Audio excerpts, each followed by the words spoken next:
सावित्री का जन्म और पिता का उन्हें वर चुनने के लिए आदेश। युधिष्ठिर ने पूछा, मुनिवर, इस द्रौपदी के लिए मुझे जैसा शोक होता है वैसा ना तो अपने लिए होता है, ना इन भाइयों के लिए और ना राज्य छिन जाने के लिए ही। ये जैसी पतिव्रता है वैसी क्या कोई दूसरी भाग्यवती नारी भी आपने पहले कभी देखी या सुनी है? मार्कंडे जी ने कहा, राजन, राजकन्या सावित्री ने जिस प्रकार ये कुल कामनियों का परम सौभाग्य रूप पातिव्रत्य का सुयश प्राप्त किया था, वह मैं कहता हूँ, सुनो। मध्य देश में अश्वपति नाम का एक बड़ा ही धार्मिक और ब्राह्मण से भी राजा था। वह अत्यंत उदार हृदय, सत्यनिष्ठ, जितेंद्रिय, दानी, चतुर, पुरवासी और देशवासियों का प्रिय, समस्त प्राणियों के हित में तत्पर रहने वाला और क्षमाशील था। उस नियमनिष्ठ राजा की धर्मशीला ज्येष्ठा पत्नी को गर्भ रहा और यथा समय उसके एक कमल नयनी कन्या उत्पन्न हुई। राजा ने प्रसन्न होकर उस कन्या के जात कर्म आदि सब संस्कार किए। वह कन्या सावित्री के मंत्र द्वारा हवन करने पर सावित्री देवी ने ही प्रसन्न होकर दी थी, इसलिए ब्राह्मणों ने और राजा ने उसका नाम सावित्री रखा। मूर्तिमती लक्ष्मी के समान वह कन्या धीरे धीरे बढ़ने लगी। यथा समय उसने युवा अवस्था में प्रवेश किया।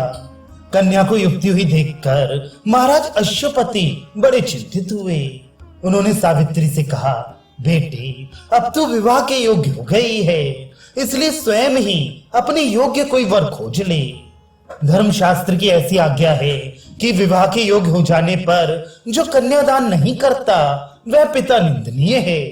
ऋतुकाल में जो स्त्री समागम नहीं करता वह पति निंदा का पात्र है, और पति के मर जाने पर उस विधवा माता का जो पालन नहीं करता वह पुत्र निंदनीय है। अतः तू शीघ्र ही वर की खोज कर ले और ऐसा कर जिससे मैं देवताओं की दृष्टि में अपराधी ना बनूं।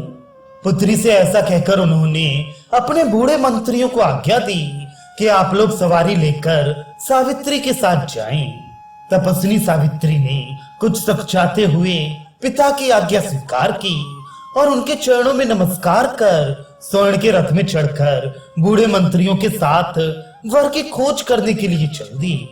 वह राज ऋषियों के रमणीय तपोवनों में गई और उन माननीय वृद्ध पुरुषों के चरणों की वंदना कर फिर क्रमशः अन्य सब वनों में भी विचरती रही।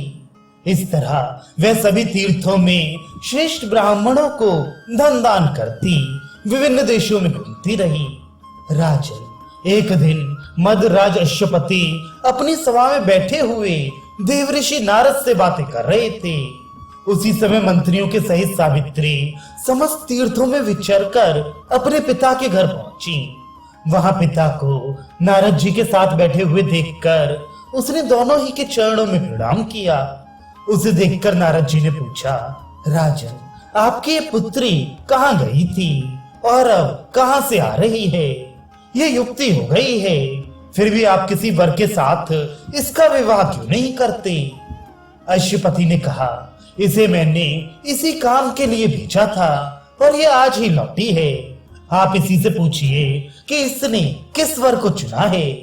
तब पिता के ये कहने पर कि तू अपना सब वृतांत सुना दे, सावित्री ने उनकी बात मानकर कहा, शाल्व देश में द्युमत्सेन नाम से विख्यात एक बड़े धर्मात्मा राजा थे। पीछे वे अंधे हो गए थे।